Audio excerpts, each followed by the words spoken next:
Daf Ayomi dans Masechet Souka, aujourd'hui Daf Memtet, et nous reprenons Daf Memchet Amoudbet, et nous reprenons à Alaba Kevesh, c'est la dernière ligne des petites lignes. Voilà, nous reprenons ici. Très bien. Alors, nous avons vu qu'il va monter. Oui, Alaba Kevesh ou Panal et Smolo, on a un petit peu de géométrie dans l'espace, et nous avons vu ici. Le Kohen, il va monter maintenant sur la pente. La pente, c'est facile. Quand on est sur le misbéar, quand on est sur l'autel, devant nous, on voit le nord. Donc en arrière, donc le début de la pente, nous sommes au sud. Panamiyad les smolo. Donc il va tourner immédiatement, il prend le virage à gauche, et donc il va aller vers le coin du misbéar qui s'appelle Dromit Maravit. Évidemment, parce que quand on est posé comme ça sur le misbéar, ce qu'on voit à notre gauche, c'est le Echal. On voit le Kodesh Kodashim si on regarde à gauche, et si on regarde à droite, on va voir le Mizrach. Donc quel coin rencontre-t-il? Il rencontre le premier coin, puisqu'il a tourné vers la gauche, il rencontre le coin qui est sud-ouest. Et alors maintenant, généralement, c'est une petite question, parce que généralement, il tourne à droite. Et là, un peu exceptionnellement, il va d'abord tourner à gauche. Et quand on va faire ces libations là de vin et d'eau, oui, et aussi une certaine manière de faire le korban de la hola, de l'oiseau de la colombe, alors on fait. Donc c'est pas tout le temps qu'on tourne à droite. En général, on tourne à droite, mais des fois on va tourner à gauche. Farvus. Alors c'est ce que la Mishnah va expliquer. Tanu Rabbanan, Kol haolim les misbéach, tous ceux qui sont les kohanim, ils montent sur le misbéach pour faire les korbanot. Oui. Mais maintenant, tout ce qu'ils vont faire, hein, pas seulement approcher les korbanot, mais monter, arranger le feu, retourner les viandes, etc. Olim derech yamin. C'est-à-dire que quand il est monté sur la pente, oui, qui était donc maintenant, vous savez que la pente, elle est du côté sud, alors qu'est-ce qu'il fait? Il va tourner cette fois-ci sur le coin sud-est, et pas sud-ouest, comme on voit ici. Il va tourner sud-est. Et ce qui se trouve à leur droite, donc. Et il dit pourquoi? Parce que Kol Pinot Chatapone, Loyu et la derechemi. On a appris cette Gemara déjà. À chaque fois que tu tournes vers la droite. Et Umakifin, Veyordim, derrière Small. Maintenant, vu qu'ils ont tourné à droite, ils vont faire le tour du Misbéach, et après ils vont redescendre par leur gauche. Ça, c'est la manière normale. Oui. Et donc tu commences à prendre le chemin à droite, et après tu vas tourner dans le sens contraire des aiguilles d'une montre. Voilà ce que tu vas faire ici. Et maintenant on va faire ce petit passage-là. C'est bien que on révise. Merci David. Il dit en fait, ils continuaient le trajet vers la droite, et donc ils contournaient le misbéach en marchant dessus, jusqu'à ce qu'ils arrivaient à la pente de l'autre côté. Cette fois-ci, ils vont être du côté Maharav, qui se trouve à leur gauche. Et de là, ils vont redescendre. Et pourquoi? Parce qu'on aurait pu imaginer que puisque on aurait pu retourner en arrière. Alors, qu'est-ce qui serait passé s'ils retournaient en arrière? Ils auraient dû tourner vers leur gauche pour revenir. Et on ne veut pas qu'ils tournent vers leur gauche. Il dit, eux, ils doivent tout le temps, avoir le visage tourné vers l'autel.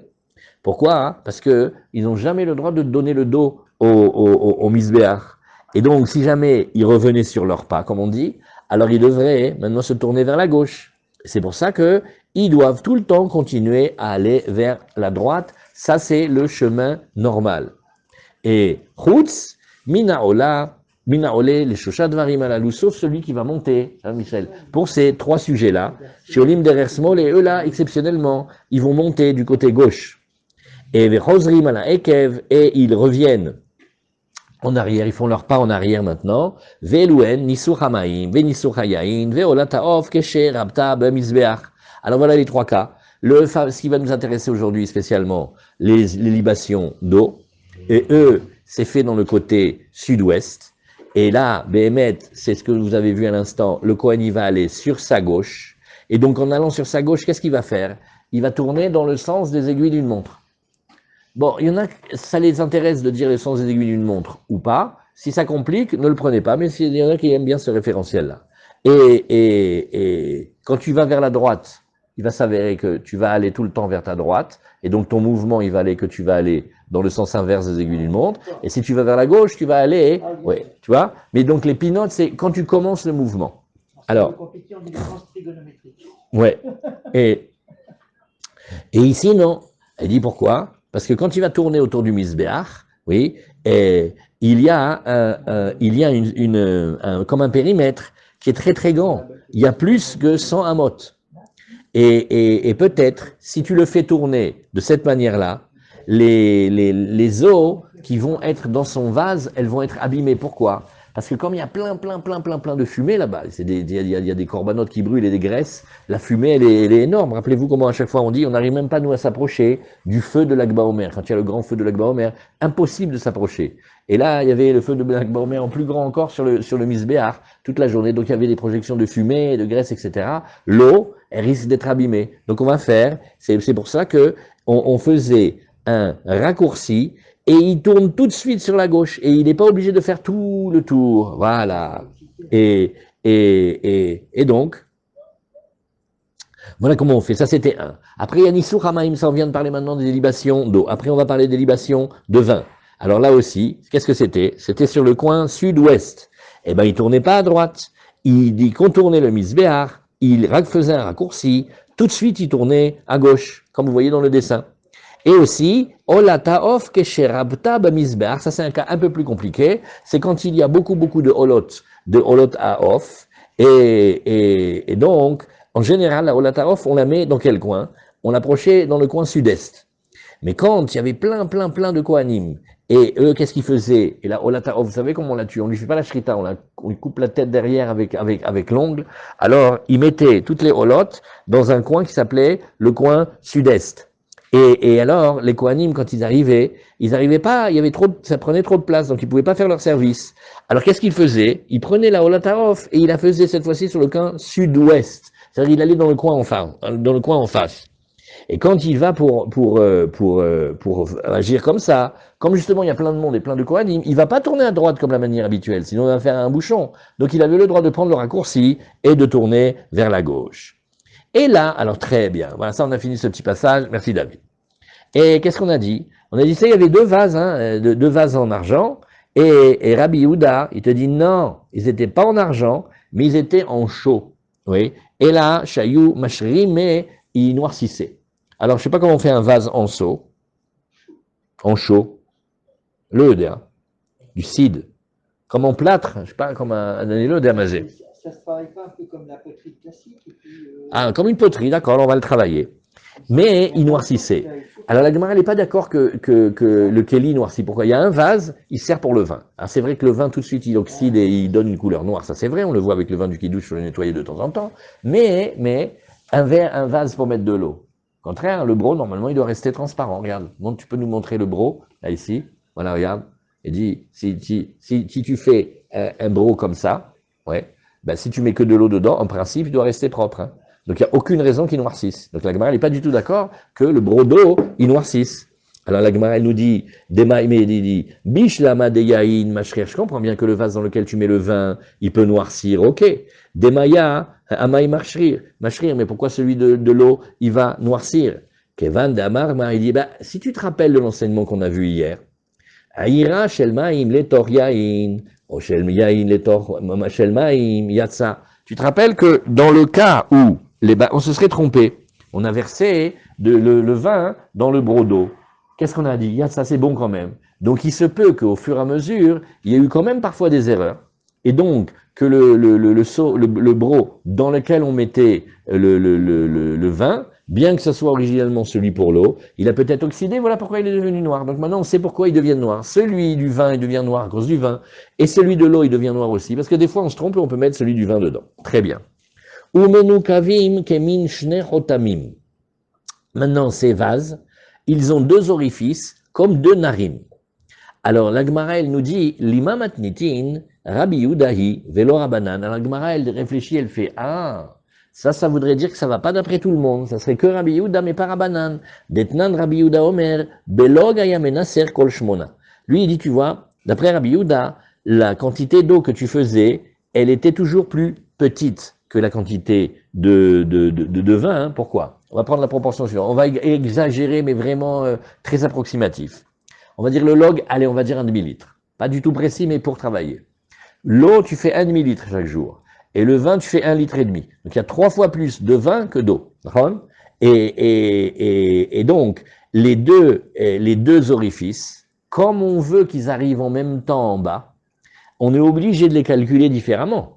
Parce qu'il faut que ce qui contient 1,5 litre coule et arrive au même endroit que ce qui coule d'un litre. C'est comme, en fait, c'est comme quand on fait des sabliers, quoi. Comment on fait le sablier? Bah, on va chercher du sable de plus en plus fin pour savoir, et on va calculer la taille du trou pour voir quand est-ce qu'au bout du compte en bas, tu arrives à ta minute.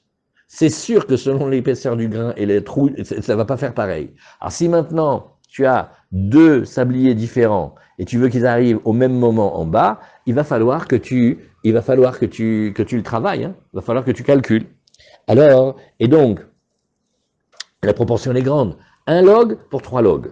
Alors, donc ça c'est bien parce que ça, c'est, si tu veux, c'est Rabbi Yehuda et qui te dit, on avait tout le temps la même quantité.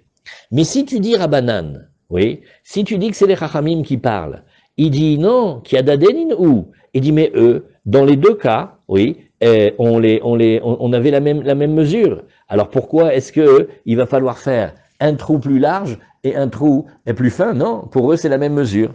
Alors la Gemara, elle te dit non, je vais t'expliquer. Quand bien même tu voudrais dire Abanan, Afilou, Temar Abanan, quand bien même tu veux dire Abanan, oui, Hamra Samir, Maya Kalish. Il dit, regarde, même à mesure égale, la densité, l'épaisseur des liquides fait que ça coule pas pareil.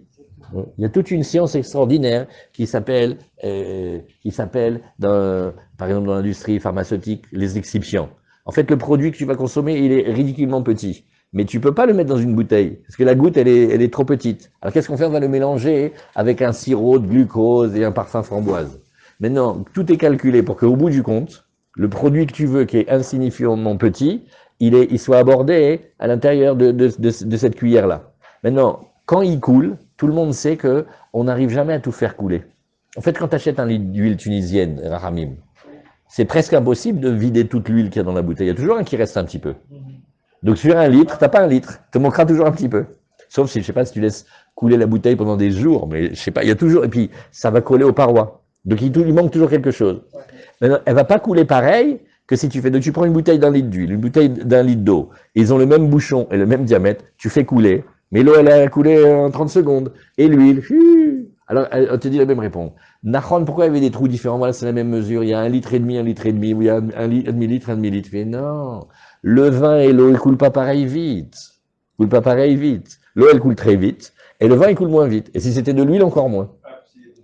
Il est plus épais, voilà, c'est ce que la Gemara te dit ici. Alors c'est ce que la Gemara nous dit.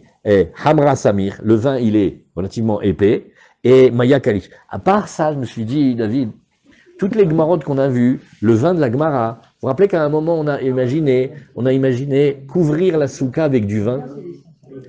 Comment on te rappelle? Parce que le vin de la Gemara, le vin de la Mishnah, il est super épais et même il est imbuvable. Il faut pour une mesure. Combien il faut lui rajouter de mesure d'eau, Michel? 3. Donc ça veut dire que pour pouvoir avoir un vin buvable, tu avais une mesure de vin que tu mélangeais avec 3 mesures d'eau, tellement il était épais. Donc Birchalal, le vin dont on parle ici, Choliot que c'était le vin, il est peut-être même encore très épais, donc la proportion elle est à calculer par rapport à ça, parce que le vin d'aujourd'hui et l'eau, je voudrais faire l'expérience, ça doit se faire à la fraction de seconde, hein. Qu'est-ce que vous en dites? Le vin il est quand même aussi liquide, ouais. Ouais. Donc c'était du vin peut-être plus épais. Ouais, tu vois. Alors peut-être c'est comme ça aussi, comme ça il faut dire. Alors la Gemara dit c'est très bien de dire comme ça, Chinamim stabra, dire Rabbi Yehuda, parce que si tu veux t'entêter à dire que c'est Rabbi Yehuda, alors regarde, on t'a dit il y avait ici, oui, Rachav et Katsar Itle. Il dit regarde, lui il tient déjà qu'il y a un bec large et un bec étroit. Tetania, Rabbi Yehuda Omer, Shne Kav Shaot Ayusham. Alors tu vois, quand tu es sur le Mizbeach, tu vas sur le côté sud-ouest, et il y avait 2 kavshaot. Qu'est-ce que c'est des kavshaot? Echad shel maim, vechad shel yain. Ce sont 2 récipients. Un dans lequel tu vas mettre le vin, un dans lequel tu vas mettre l'eau. Shel yain piyarachav. Celui du vin, là. Oui, celui, on est même chet amoudbet. On est tout en bas. Et alors tu vas voir ici, echad shel maim, vechad shel yain piyarachav. Celui du vin, il a une ouverture large, shel maim pia katsar, kede sheyu shneem kalim bevatachat, pour que les deux, quand ils finissent de tomber, ils arrivent ensemble. Voilà, très bien. Alors, si tu disais, ouais, alors bon, alors regardez, là c'est une finesse, hein, je sais pas comment ils expliquent ça. Me'ouvé et dak, ça montre une toute petite différence. Rachav et Katsar, ça montre une différence notoire qui correspond mieux à la densité du vin et de l'eau pour faire couler l'eau vers le bas, le liquide vers le bas. Nous, je ne sais pas si vous comprenez, si j'arrive à bien expliquer ce truc-là. Okay. L'idée, ça veut dire que c'est comme si tu disais, tu as deux termes et deux termes. Les deux termes, ils montent tous les deux. Un large et un étroit, mais il y en a un qui dit légèrement épaissi et l'autre légèrement rétréci. Ça veut dire que ça va faire une différence infime.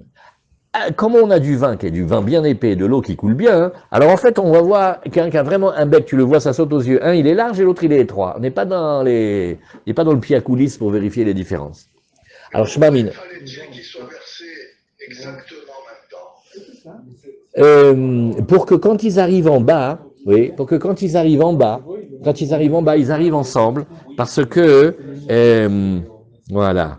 Il y a fait mode, très bien, c'est bien dessiné, Khazak. Pourquoi? Parce que je vous dis d'après comment c'est rapporté dans les livres de Chassidut et dans le Zohar. L'eau, elle va représenter la Rachamim, et le vin, il va représenter les rigueurs. Et pour qu'il y ait un beau chilouv de Rachamim et de Gvurot à leur place, il faut qu'ils arrivent en même temps pour ne pas qu'il y ait une qui veuille dominer l'autre et qu'on de nouveau on arrive à un déséquilibre. Tu vois? C'est que le shem de Rachamim et le shem de rigueur, ils aillent ensemble. Ça, c'est le sol de ce qu'on appelle qui Hachem ou Elohim. Je le dis le matin dans la tefila, on le dit beaucoup aussi. Hachem, Yud Kevavke ou Elohim. C'est que la Gemara dit dans Brachot, aujourd'hui, quand il y a une bonne nouvelle, on dit Atov Emetiv. Et quand il n'y a pas une bonne nouvelle, on dit Dayana Emet. Et il y aura un moment où, sur toute chose, on pourra dire Atov Emetiv. C'est que quand l'amidat de Rachamim et l'amidat de Gvurot, on les comprendra, on saura les mettre à leur place. Donc c'est bien qu'ils arrivent en même temps. Voilà un petit remède. Shmamina. Alors, la Gemara nous a dit aussi, oui, Maravo Shelmaim. Alors on dit, celui qui était à l'ouest, lui c'était avec celui de l'eau. Tanor Banan, Masé Betzduki Echad, voilà, on arrive à là où on devait commencer tout à l'heure. Merci, Mamas David, Kolakavot, tu as vu, on a fait une Gemara de un quart d'heure.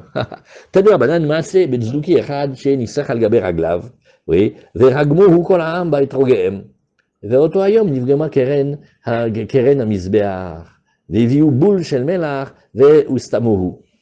Alors, voilà, on a une histoire. Ça ressemble exactement à la Mishnah.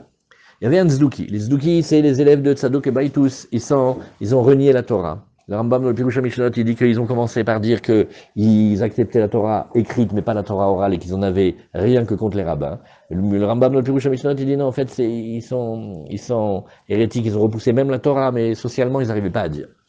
Alors, maintenant, qu'est-ce qu'ils donnent? Ils donnent comme des sectes, ils donnent des tzdukim, et eux, ils sont prêts à mourir pour leurs idées de n'aller que d'après les versets de la Torah et pas d'après la dracha des Chachamim. Or, Nisur Hamaim, comme on l'a vu, on l'apprend d'une dracha, on l'apprend d'une halakha les Moshe Messinaï. Donc, eux, ils ne le voyaient pas marqué clairement dans la Torah, donc ils passaient leur vie à essayer de combattre, même au prix de leur vie, pour faire pas comme les Chachamim. Et donc, en deux mots, nous, si on veut voir si quelqu'un est tzduki ou pas, ben, on le regarde comment il est à Sukkot, on voit s'il fait les libations d'eau. S'il est fait tomber dans les vases, ça veut dire que il est Yehudi Ma'amin à la Torah et écrit à la Torah orale. Et si on voit que, style, comme par hasard, il le fait tomber sur ses chaussures, oh, ça a glissé, on comprend très bien que c'est un tzduki. Vous voyez? Parce que, extérieurement, vous voyez pas la différence. Ils sont tous pareils. Mais ils m'attendent. Les religieux, ils sont tous pareils. On voit pas la différence. mais tu pouvais pas voir la différence. Vous n'avez pas une pancarte, un t-shirt avec marqué « Je suis tzduki ». Et ils ont tout pareil, un chapeau, des lunettes, tout ce que tu veux. Hein. Et c'est envahisseur. Alors on les attrapait là-dessus.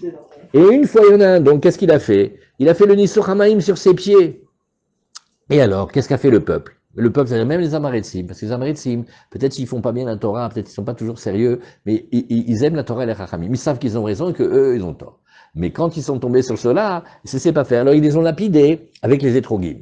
Bon, maintenant, techniquement, lapider quelqu'un qui a un étrog, c'est quand même, faut qu'il soit dur. Alors, c'est pour ça que Rashi va dire qu'ils les ont lapidés avec des pierres. Donc, ils les ont lapidés avec des pierres. Mais le Meiri dit non, il faut dire que les étrogues, ils étaient durs. Ou alors, il faut dire une autre discussion. Il faut dire que, comme on va voir, le misbéach, il a été abîmé, il a été fêlé, cassé, à cause de quand on l'a jeté. Donc on a cassé le misbéach, et le misbéach, quand il est cassé, il ne peut pas marcher, c'est ce qu'on va voir dans la page. Alors comment, avec un étrog, on peut casser un misbéach? Alors il y a une discussion préalable.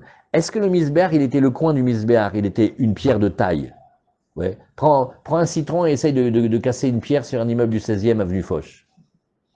Ou du 8e, je ne sais plus. Tu peux pas, même si le citron il est dur. Par contre, si c'est pas des pierres de taille, mais c'est plein de petits cailloux associés avec du mortier, hein, des fois ça tient pas bien. Et là, il pourrait, avec un étrog un peu dur, il pourrait, oui, casser. Bon, ça, on a fait une discussion. Alors, Veoto Ayom, Nivgema Keren Amisber, aïe aïe aïe, le coin du misber, il a été abîmé. On ne sait pas quel coin, mais il a été abîmé. Oui. Et, hein? Ah, si, ce jour-là. Veoto Ayom, ce jour-là. Veviu boul shel melar vesatmu. Alors, qu'est-ce qu'ils ont fait? On a pris un bloc de sel et on a bloqué, là, donc on a essayé de colmater. Et la Braïta, elle nous dit, attention, l'omipneche urchar le avoda. Ne crois pas qu'en ayant rafistolé comme ça, le misber, il est cachère, il n'est pas cachère. Et la mipneche loirae misber pagum, il y a un kavod. Ce kavod, il est que Nachon, il ne marche pas, on ne peut pas l'utiliser, mais il y a quand même un respect à lui donner, qu'il est quand même sa forme et son apparence. Oui. Et chez Kol misber, chez Enlo, lo keves, velo keren, velo yesod. Et il dit, c'est pour ça que, regarde, chaque fois que tu vois l'autel, un autel qui n'a pas la pente, il lui manque, bientôt tu reviennes, étudier toute la journée, et il dit que tout autel auquel il manque la pente, ou alors il manque le coin, c'est-à-dire un des 4 coins, où il manque le yesod, c'est-à-dire la base qui monte du nama et qui retourne du nama, et qui n'est pas carré non plus, il est pas sous la voda, il est inapte pour le service, on ne peut pas l'utiliser. Rabbi Yosef bar Yehuda Omer, Afasovev et Rabbi Yosef bar Yehuda, il rajoute encore une étape. Il y a même aussi un moment comme une cursive qui court vers la moitié de la hauteur du misbéach sur lequel le Kohen il va venir, il va faire les aspersions. Oui. Là aussi, il faut qu'il soit présent. Oui. Donc on voit que c'était pas encore cachère.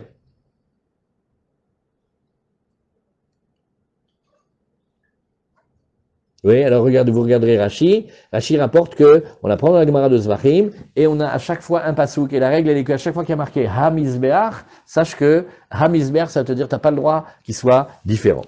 Alors, Amar Rabba bar Bachana, Amar Rabbi Yochanan, Shitin, Misheshet Yeme Bereshit Nivraou. Alors, qu'est-ce qu'on a? Vous avez vu que nous avons cette cavité sous le Mizbeach. En fait, nous, on voit le Beth Amikdash, on voit des dalles. C'est très bien d'aller, c'est super, c'est mamache, on peut passer l'ongle, on ne voit pas la différence. Et il y a le misber. Maintenant, sur le misber, on a vu un endroit, il y a ces trous. Quand on va faire les libations de vin et quand on va faire les libations d'eau, l'eau et le vin, ils vont tomber et ils vont arriver dans, comment on pourrait dire, une grotte, une caverne, quoi, une cavité qui s'appelle les chitim. C'est comme une grotte.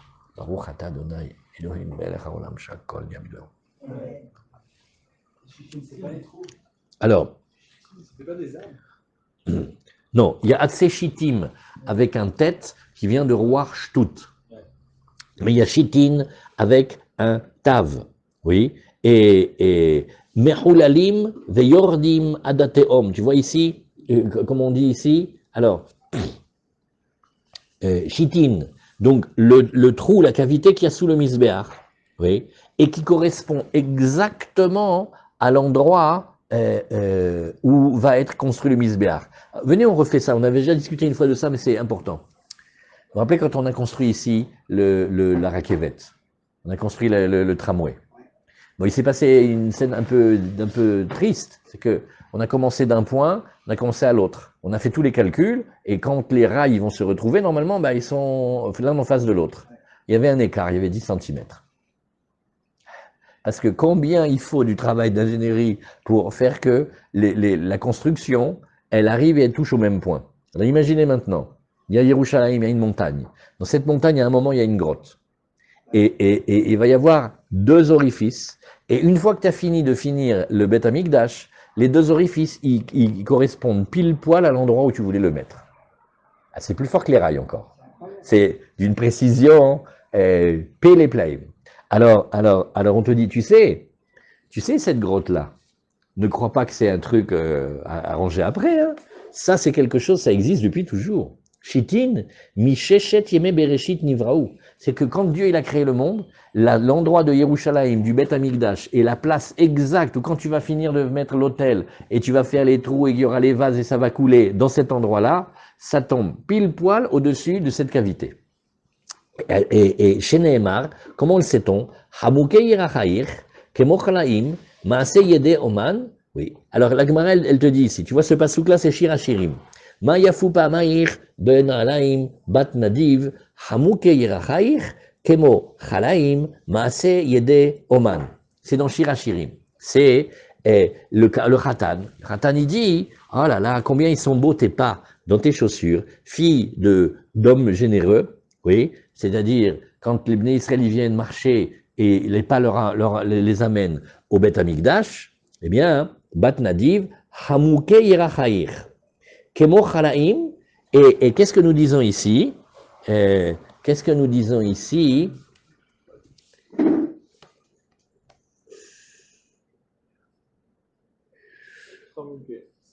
Chamouke Yirachair, c'est comme si on disait la forme des hanches. Elou Ashitin, pourquoi? Parce que Chamoukim, ça veut dire caché. C'est une éloge aussi de la pudeur. Ça veut dire, on sait qu'elle est belle, mais elle est bien gardée, bien protégée. Alors de la même manière ici, il y a dans le Beth Amikdash quelque chose qui n'apparaît pas, qui est caché, mais qui est comme les hanches de l'édifice. Et sur ça, on a dit, Kemo Chalaim, ils sont Mechulalim veyordim adaterom. Chalaim, c'est comme si on disait un peu le mot halal, comme un vide, et ils descendent et ils vont jusqu'aux grandes profondeurs. Maase yede oman, oui, et Zuma, c'est Yede Umanuto shel HaKadosh Baruch Hu. Et c'est l'œuvre de la création artistique de l'œuvre d'Hachem. Voilà un des Remazim. Voilà, Bediou. Voilà, Bediou. Et ça va. Ouais, c'est sous cet endroit-là que nous on voit pas, puisqu'il est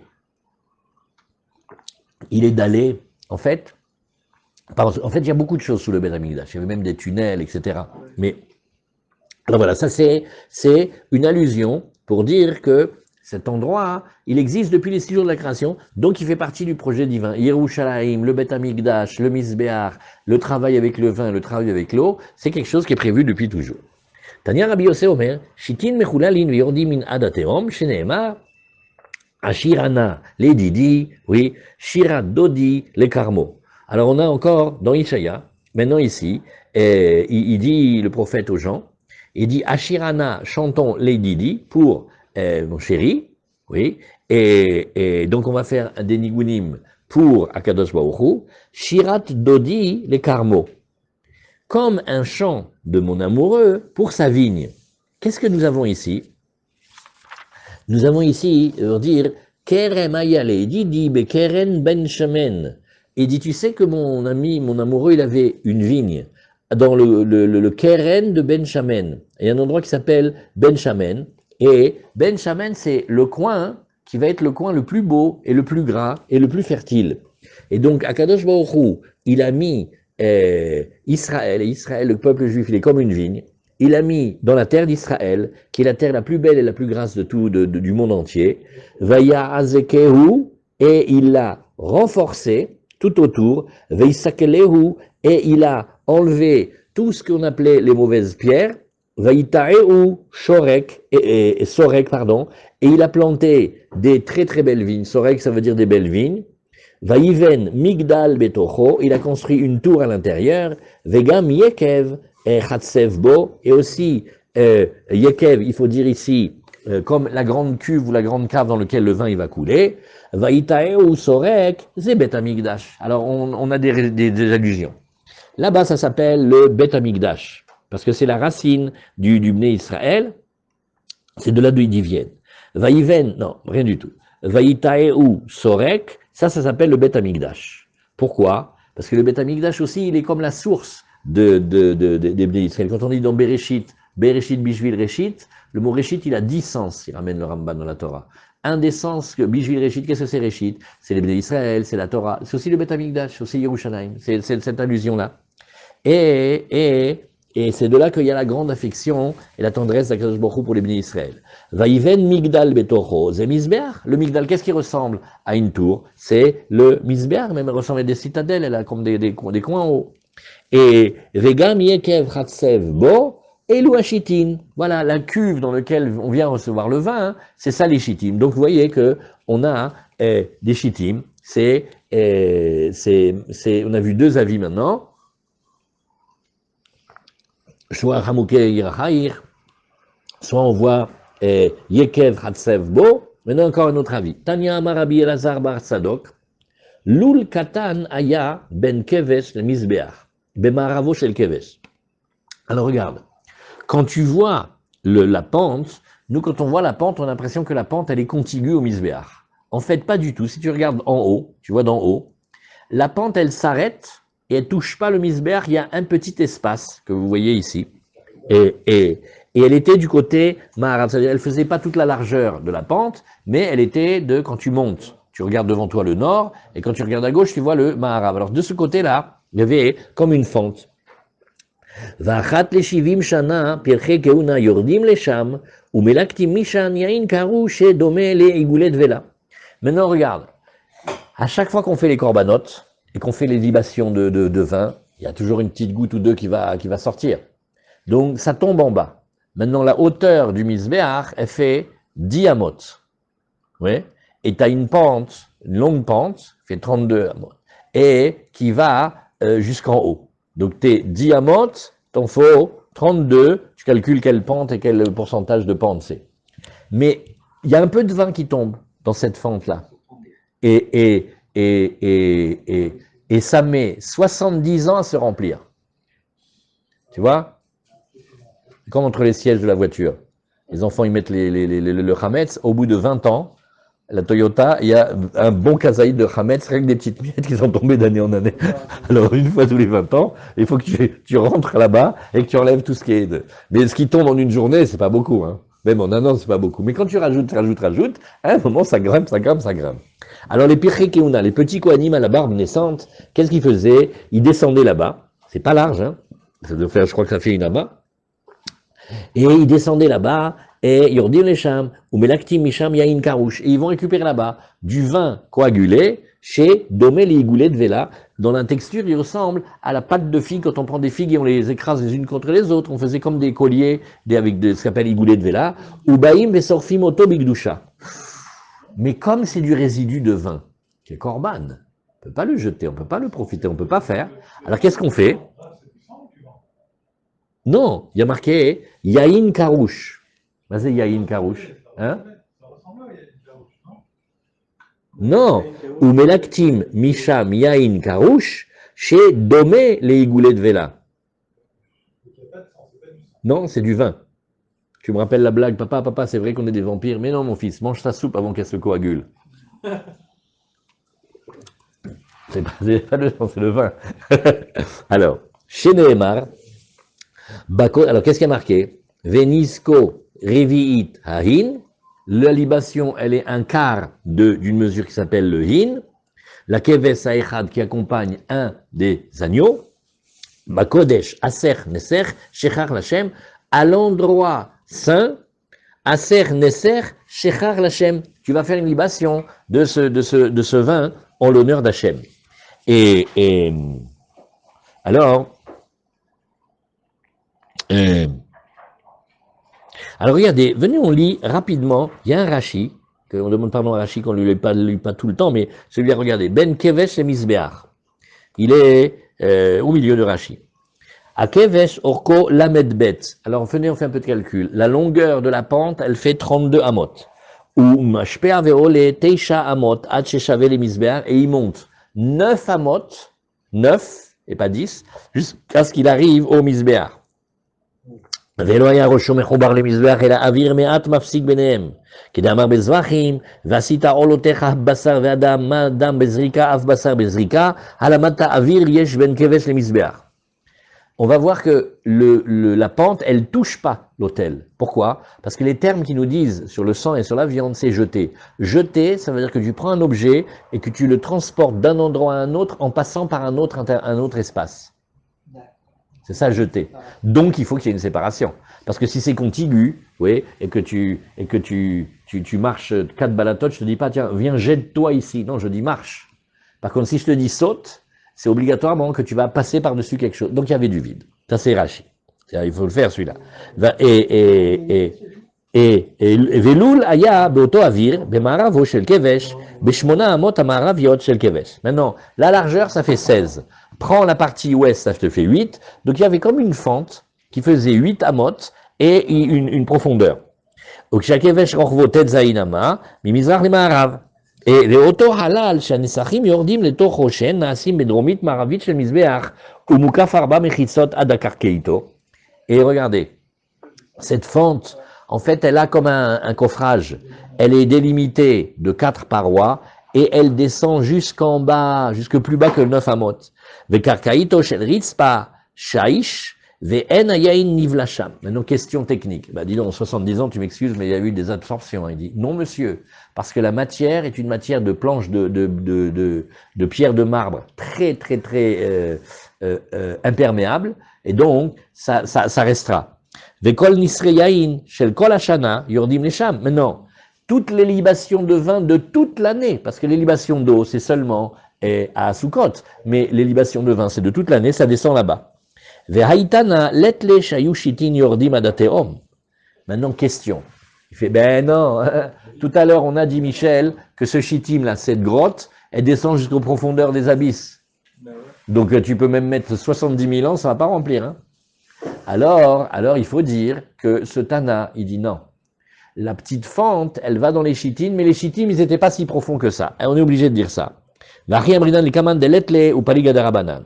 Pichekeuna yeladim kohanim, yain karushe ne'epash venitrash, ושורפים אותו בקדושה במקום קדוש באזהרה, ומתוך השיטים מוציאים אותו שלא יתמלאו השיטים מן הנסכים, שכל קורבנות הציבור ויחיד טעונים נסכים חוץ מחטאת ואשם, ושורפים אותם שאסורין בהנאה דקודש אם. Rachid dit un grand programme.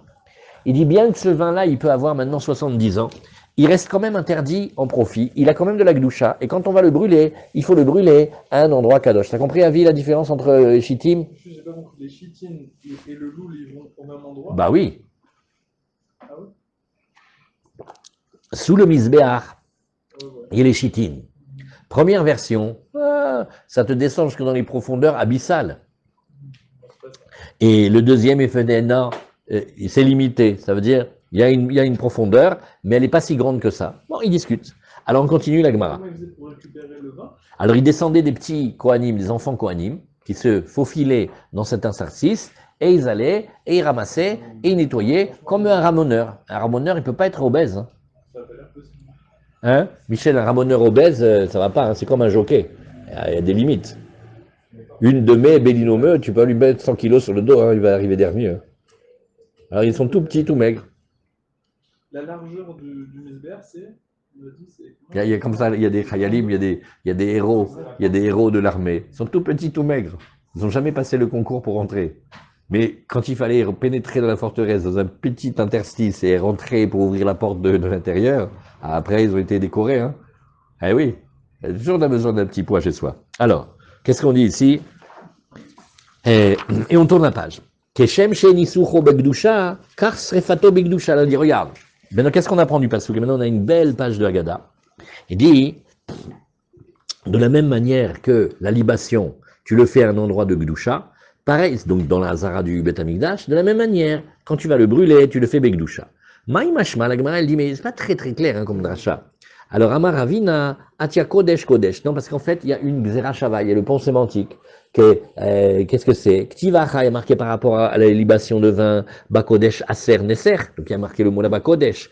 Et là-bas, il y a marqué par rapport au notar, Vesarafta et un notar Baesh Lo Yachel Ki Kodesh ou. De la même manière que donc la viande elle est restée trop tard, il faut quand le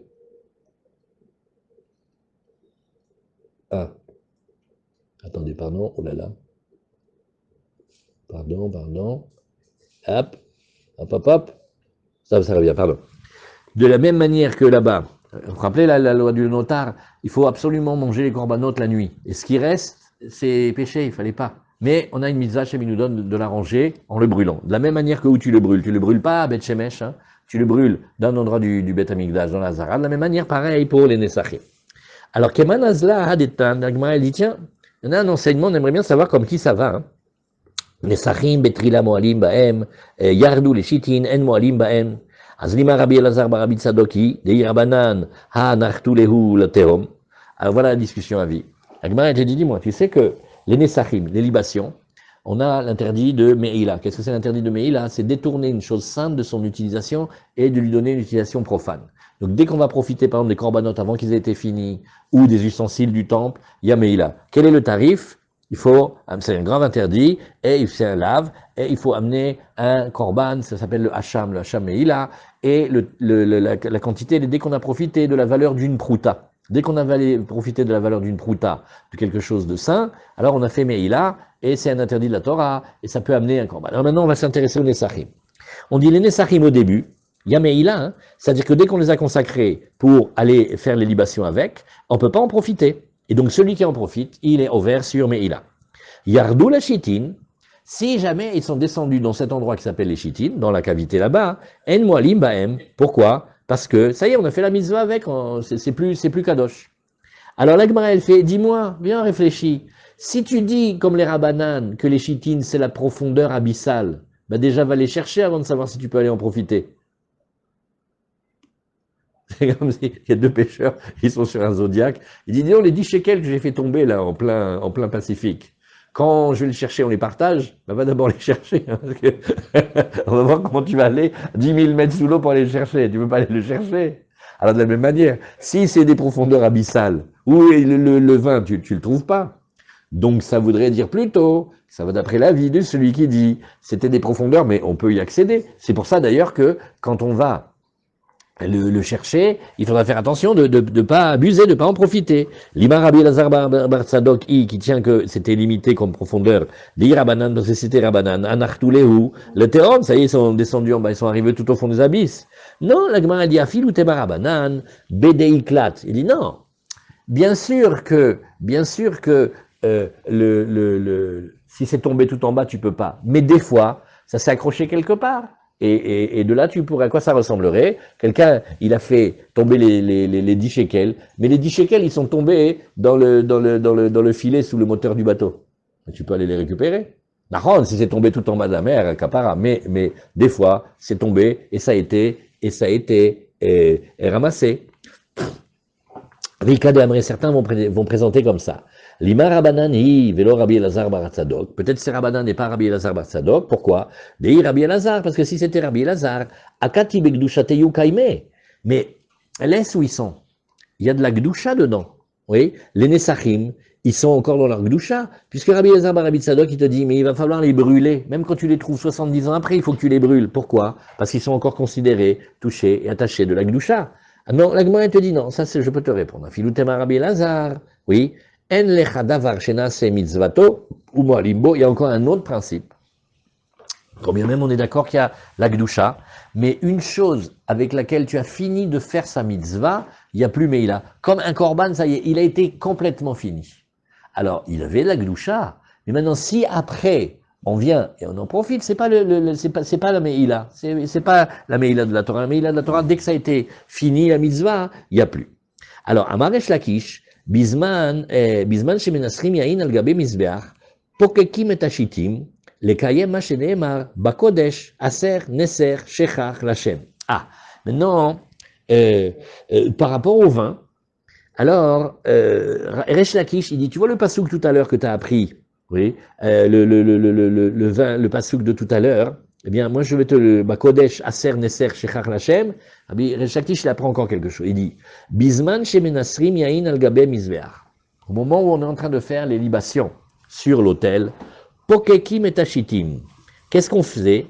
On bouchait le petit trou, la fente qu'il y avait entre le mizbeach et la pente, afin de pouvoir appliquer, oui, ce verset que le vin, il va s'accumuler là-bas, et d'abord, il reste un petit peu, et seulement après il va tomber dans les abîmes. Là, c'est pas mal comme idée. Ça veut dire que il y a oui un moment où il est retenu, et il y a oui un moment où il va tout au fond. Donc ça va aussi bien, d'après celui qui dit que c'est très profond, que celui qui dit que ça va que c'est pas profond. Elle est bien cette méthode. Les Kayem Hashenemar, Bakodesh, Aser, Neser, Shechar Lachem. Maïmashma, la Gemara demande pas compris. Comment tu entends ça du pasuk? Maïmashma. Amarav Papa, Shechar, Lachon Shtia. Parce que regarde, Shechar, c'est du vin en fait. Pourquoi on a dit Shechar comme une boisson? Alors, Lachon Shtia, Lachon Svia, et c'est aussi une expression qui veut dire être rassasié, et Lachon Sichut, et c'est aussi une expression qui veut dire ivresse. Donc quand il y a marqué Neser, Shechar, oui, il faut que ce soit comme si on pouvait boire du vin à satiété, et comme l'homme, quand il boit du vin à satiété, oui, il remplit sa gorge de vin, et après, il déglutit. Comment on dit comment c'est un petit peu ça? Donc, on va faire, il faut comparer l'image. Tu fais comme un réservoir, tu le laisses là-bas un certain temps, et après seulement il coule. De la même manière, quelqu'un qui sait apprécier le vin, comme ils font là, les goûteurs, ils tournent pendant 1 heure là, le vin dans la truc, et seulement après, ils font, je sais pas, les papilles gustatives font des réactions chimiques extra, et après, ils font descendre. Toutes ces expressions sont jetées derrière la cravate. Oui. Qu'est-ce que c'est? C'est que on garde un petit peu et après ça descend. De la même manière, ouais, tout ça tu le vois du mot shechar. C'est de là qu'ils ont appris qu'il y avait un moment où on retenait un peu le vin et après seulement il descendait. Pélé ça, hein? Ça dépend un peu de même d'activité aussi. Hein? C'est comme un siphon, c'est-à-dire que ça aspire tout doucement pour ça se remplit et on a enlevé une chance. Ça permet que ça rentre bien aussi. Et Pour nous poser d'ailleurs dans le vin, c'est un système comme ça. faut regarder Béhémet. Rashi il a dit du shechar, lachon shichut vesimcha ou nesicha. Je trouve que c'est quand même le mot qui marche le mieux hein, sur le Shoresh. C'est des techniques pour mieux se saouler. Comment, faut pas avaler trop vite. Ça, c'est les jeunes, ils boivent le whisky. Après la Megillah de trucs, ça, ils ont perdu tout pourri. Faut boire lentement. C'est des techniques. En fait, ils apprennent ça du mot shechar, que il y a un endroit où d'abord ça va être accumulé, et après seulement ça va descendre. Voilà la drache. On continue. Amarav papa, shmamina, ki savaini shamra, migrone sava. Alors, Rav Papa, il réfléchit, il dit, ouh là là, des paroles de Resh Lakish, j'apprends quelque chose. Lorsque l'homme est rassasié du vin, ouais, alors Migorone, ça va. Cette satiété, elle vient, oui, par le fait qu'il a rempli la bouche et la gorge, oui. C'est-à-dire que il va absorber des grandes gorgées. Mais si il boit par toutes petites gorgées, alors il ne connaît pas ce sentiment de satiété. Oui. Et parce que il faut remplir l'autel de vin de telle manière qu'il ressemble à une gorge bien remplie et bien rassasiée. Donc on voit que la satiété du vin, elle dépend de comment on remplit la gorge. Mais à Nien, ça, hein? Si on en prend un tout petit peu, ça ouvre l'appétit. Si on en prend beaucoup, ça. Mais non, pourquoi? Quelle est la différence? C'est très très fort. Le manger, il faut qu'on sente que le ventre il soit rempli. C'est la sensation de satiété, d'avoir été rassasié. Elle sent que Baruch Hashem, on a le ventre plein. Ah, ça c'est bien. Mais boire la boisson, non. C'est pas parce que l'alcool, le vin, il est dans le ventre, comme le fait qu'il passe par la gorge. Psst.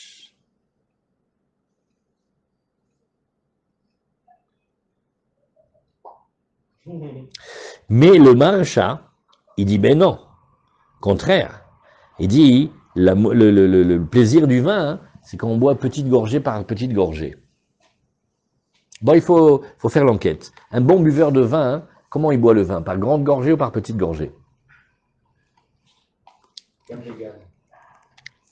Ken, il faut regarder quelles sont les preuves que chacun il amène. Hein. Alors,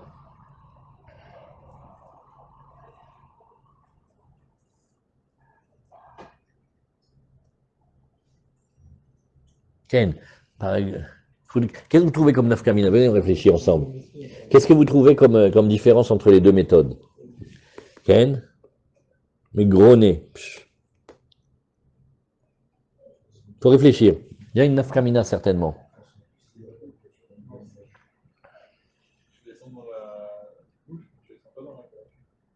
Ah, viens, on fait une nafkamina dans Babakama.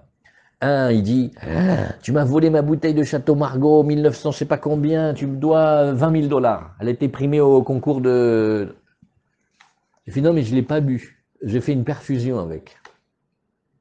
Ça veut dire, on lui a rentré dans l'estomac, mais pas par la manière de la gorge. Il n'a pas été profité. Il n'a pas un ad grono pour la bracha. Il a absorbé, mais pas en faisant passer par la bouche. Ken, Nachon. Ben, on invente, c'est le laboratoire de recherche, on cherche. Trouvez-vous, pourquoi que pour les mêmes qui travaillent? Les bêtes. T'as trouvé de la nafkamina, Michel? Il a pas dit que c'était facile. Vous savez comment on dit à Yeshiva?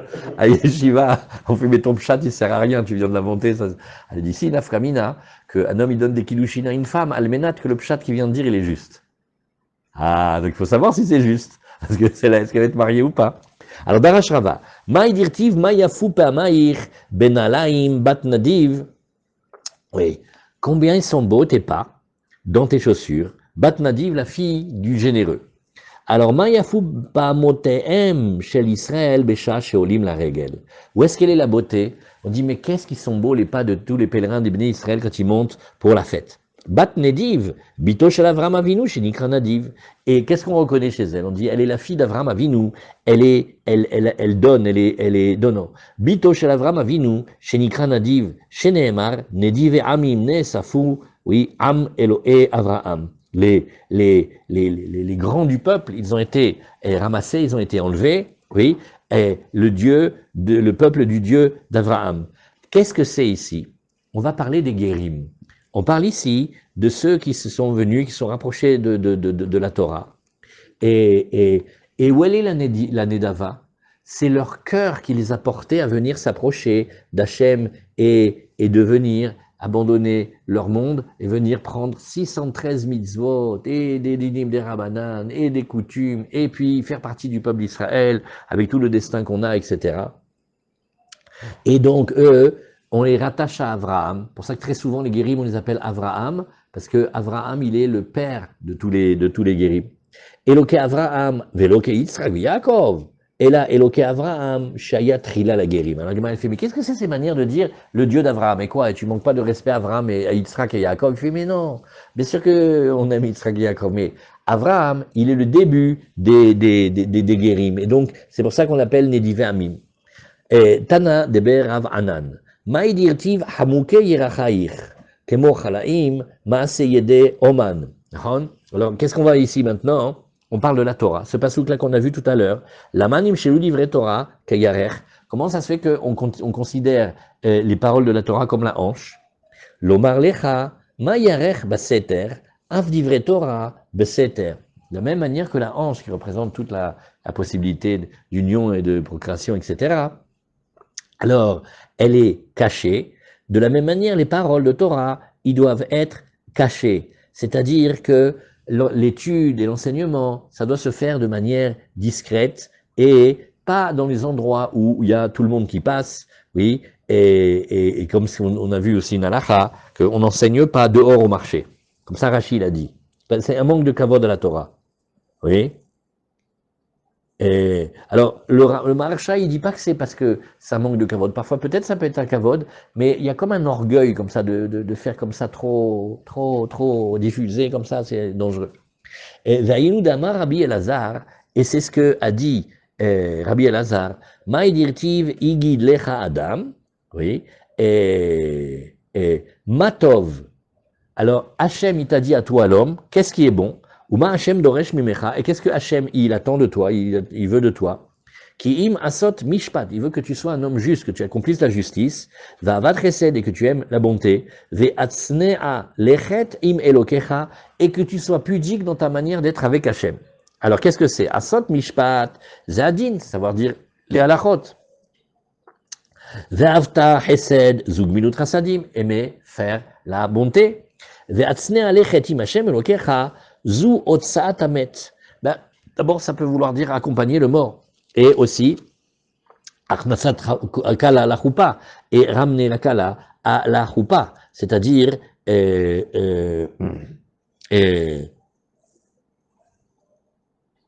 oui, c'est-à-dire que, par exemple, les oraisons funèbres ou les enterrements, gardez une pudeur, gardez une tenue, oui, et pareil aussi, faire la joie du khatan et de la kala avec une belle mesure, faire un beau mariage. Tout celui qui voit Baruch Hashem, les beaux mariages, en Israël, il voit, il comprend. Et pas que ce soit de la frivolité ou des choses pas jolies. Et maintenant on peut faire entre nous un raisonnement a fortiori, toutes ces choses-là, d'habitude on fait, c'est une excuse, mais ça se fait en public, hein, les enterrements et les mariages, ça se fait bedafka en public. Malgré tout, la Torah nous a demandé, la Torah a demandé de le faire de manière pudique. Alors, dvarim shedarkam la sotan betsina, comme par exemple la tzedaka, oui, à combien plus forte raison la khatkama vekama qu'il faut le faire de manière discrète. C'est aussi une règle de comportement qu'on apprend du pasuk de Shirashiri. Amar Rabbi Elazar gadol haoseh tzedaka yoter mikol hakorbanot. Celui qui donne la tzedaka, qui fait la tzedaka, il est plus grand que tous les korbanot. Sheneemar oseh tzedaka u mishpat nifrar lachem mizavar. Celui qui accomplit la tzedaka et la justice, il est choisi, il est nifrar, il est élu pour Hachem plus que le korban. Amar Rabbi Elazar gedola gemilut chasadim yoter minat tzedaka. Oh. Alors on a deux termes qu'on va discuter beaucoup, qui s'appellent la tzedaka et la gemilut chasadim. Dans pas longtemps, la Gemara va nous dire, regarde, c'est très facile. La tzedaka, ça se fait avec de l'argent et pas avec autre chose. Ça se fait avec les pauvres et pas avec les riches. Et ça se fait avec les vivants et pas avec les morts. Voilà, ça c'est la tzedaka. La gemilut chasadim, ça se fait avec les riches comme les pauvres. Tu peux faire un chesed, d'aider quelqu'un qui est 1000 fois plus riche que toi. Ça s'appelle que tu l'as fait gemilut chasadim. Tu peux aussi le faire avec les morts. On peut faire des choses pour les Ilui Nishmat des gens. Et on peut le faire avec de l'argent, comme avec toutes sortes de choses. Alors, et ça c'est ce que la Gemara va nous dire plus tard. Et c'est pour ça que la Gemara maintenant elle te dit, on compare gemilut chasadim et tzedaka, c'est plus grand la gemilut chasadim. Chez Nehemar, zir'u lachem litzedaka, vekitzru lefi chesed. Littéralement, semer pour vous, pour la tzedaka, mais moissonner selon le chesed. Donc on voit que la tzedaka elle est considérée comme mettre les graines en terre, mais le chesed, il est considéré comme moissonner, c'est plus. Chez Madame Zorea, ça fait kochel, ça fait keno ochel. Par contre, alors Adam Kotser, vadaï ochel, pourquoi? Parce que quand on va semer, c'est ça la hantise de tous ceux qui travaillent la terre, c'est que tu achètes du blé, tu l'as acheté, et tu le manges pas, tu le mets en terre, et il va pourrir. Mais tu sais qu'est-ce qui peut se passer l'hiver? L'année dernière, on devient fou. On ne sait pas. Donc l'investissement, on l'a perdu. Et on voit rien du tout pendant tous les premiers mois d'hiver. Il n'y a rien jusqu'à ce que ça pousse. Et encore quand ça pousse, va savoir les sauterelles et les inondations et tout ce que tu veux. Tandis que quand tu es au moment de la moisson, là c'est très proche du moment où tu sais que tu vas manger. Alors, il y a plus de bénéfices dans Gminut Rasadim. Alors la Gemara nous dit... Nachon, par rapport à la Emouna, Ken. Mais par rapport à Ken, Nachon, tu as raison. Ken, c'est Nachon, c'est une bonne remarque ce que tu dis. C'est vrai, cherchons s'il y a quelque chose.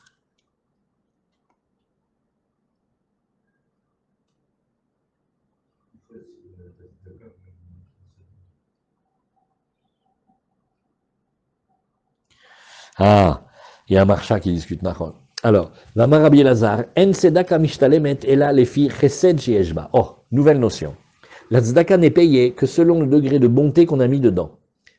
Égal, combien il s'est efforcé, combien il a eu à cœur, combien il a réfléchi pour le hani au moment où il lui fait la tzedaka. Vous voyez?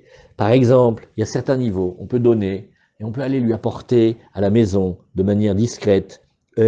Où on peut lui donner déjà le pain déjà cuit, plutôt que de lui offrir la farine, le levain, le sel et l'eau. Mais on peut lui faire déjà, on peut lui préparer à manger, etc. Et aussi, on peut lui donner l'argent au moment où quand il va acheter, ça va être le meilleur moment. par opposition à quand le cours il est pas bon, et donc il va dépenser une fortune, etc., etc. Chez Neymar, zirou lachem l'itzdaka, vekitzrou les filles chesed, c'est-à-dire que même dans la manière de donner la tzedaka, qui est une pure justice, parce que l'argent ne nous appartient pas, il nous a été confié pour qu'on le donne, oui, alors on peut le faire avec bonté. Après, Tanoura Banan, Bishosha Dvarim, Gedol Agmilut Chasadim, Yoter Minat Tzedaka, il y a 3 points sur lesquels la tzedaka, elle est plus grande que la Gmilut Chasadim, elle est plus grande que la tzedaka. La tzedaka be mamono, Gmilut Chasadim ben begufo, ben be mamono. La tzedaka le anim, Gmilut Chasadim ben lanim, ben le ashirim. Tzedaka le chaim, Gmilut Chasadim ben le chaim, ben le metim. Ken, ken, ken. Et alors tu vois ici, voilà la fameuse différence. Il faut la prendre par cœur. La tzedaka avec l'argent, avec les vivants et avec les pauvres. Tu donnes de la tzedaka à un riche, c'est pas de la tzedaka. Bon, donner mettre 100 shekels sur une tombe, c'est pas non plus. On comprend ça, mais c'est pas de la tzedaka, c'est mamash avec le mammon et pour les vivants et pour les pauvres. Et gmilut chassadim, non, gmilut chassadim, ça peut être pour tous les autres. Ça, il y a beaucoup étudié. Il faudrait l'étudier peut-être une soirée de veillée. C'est beau ça. Et Lamar, Rabbi Elazar, kol haoset tzedaka ou mishpat, keilu mila kol haolam kulo chesed. Celui qui donne la tzedaka, il fait la tzedaka, il fait la justice. C'est comme s'il avait rempli le monde entier de bonté, de chesed. Chez Nehemar, ohev tzedaka ou mishpat, chesed Hashem mal haaretz. Tout ça, c'est des versets. David Amelech, il le dit. Oui, il aime, celui qui aime la tzedaka et la justice. Chesed Hashem mal haaretz, c'est la bonté d'Hashem qui fait remplir toute la terre. Shema Tomar kol habal ikfotz kofetz. Oh, behemet, oui. Peut-être que tu vas dire, tout celui qui veut bondir sur la mitzvah, il bondit, et sous-entendu, il a la chance, et on lui fournit tout de suite des gens de qualité à qui aider. Talmud lomar, ma'yaka chasdecha Elohim, combien il est rare et précieux, donc, ta bonté, Hachem, yachol af yireh shamaim ken, oui, alors, il te dit non, tu dirais que tu voudrais alors maintenant, oui, mais il faut vraiment avoir à cœur de se fatiguer et de courir pour l'obtenir. Et donc, c'est pas tellement facile d'avoir des gens de qualité qu'on va pouvoir aider. Et dit, peut-être que tu vas dire ça aussi avec les gens qui sont de qualité, qui sont les gens craignant Dieu. Non, non, Talmud lomar vechesed Hashem, mais olam vers olam, al yire'av, et dit, regarde, Kadosh Baruch Hu, il donne aux gens de qualité la possibilité de faire la tzedaka avec des gens convenables, oui, pour que ça soit un véritable chesed. On prend, non, 15 secondes, on doit avancer encore. C'est un mérite de trouver un bon pauvre. Maintenant, dans la caisse de tzedaka qu'on a personnelle, maintenant, l'argent qu'on donne à un escroc, c'est de l'argent en moins qu'on a donné à quelqu'un de bien aussi. C'est une économie compliquée. Et de quoi ça dépend? Ça dépend pas du tout de combien on a du flair ou pas du tout. Ça dépend du mérite. Plus on a du mérite, plus Hachem il envoie des gens de grande qualité. Il faut le savoir, il faut prier pour ça. Alors, Amar Rabbi Hama bar Papa, kol adam sheyesh alav hen, quand il voit quelqu'un qui a de la grâce, beyadoua shehu yireh shamaim, c'est parce qu'en fait il craint Hachem. Shenema chesed Hachem me'olam ve'ad olam al yire'av. Et encore un petit. Et V'amar Rabbi Elazar, ma'edirti pia patra bechokma ve'torat chesed al-leshona. Sa bouche, elle est ouverte avec intelligence, et c'est une Torah de chesed, de bonté qu'il y a sur sa langue. Vechi yesh Torah shel chesed, ve'yesh Torah she'ena shel chesed. Il y a une Torah de chesed et une Torah qui n'est pas de chesed. Ceux qui étaient là ce matin dans le LM28, ils voient de quoi on parle. Et la Torah lishma, zui Torah shel chesed. Une Torah qu'on essaie d'offrir pour Hachem mamash, pour faire du bien, celle-là, elle est de chesed. Chez l'olishma, quand c'est des intérêts personnels qui sont très très mélangés dedans, alors, zui Torah, chez ena shel chesed. Oui. Alors, Ika de Amré, certains vont dire, non. Ou oui, peut-être. Torah, Torah, les lambda, si c'est la Torah, on la prend pour l'enseigner, zui Torah shel chesed. Chez l'ol les lambda, mais si c'est qui veut pas du tout enseigner alors qu'il peut, zui Torah shena shel chesed. Point. On reprend demain Bezrat Hashem.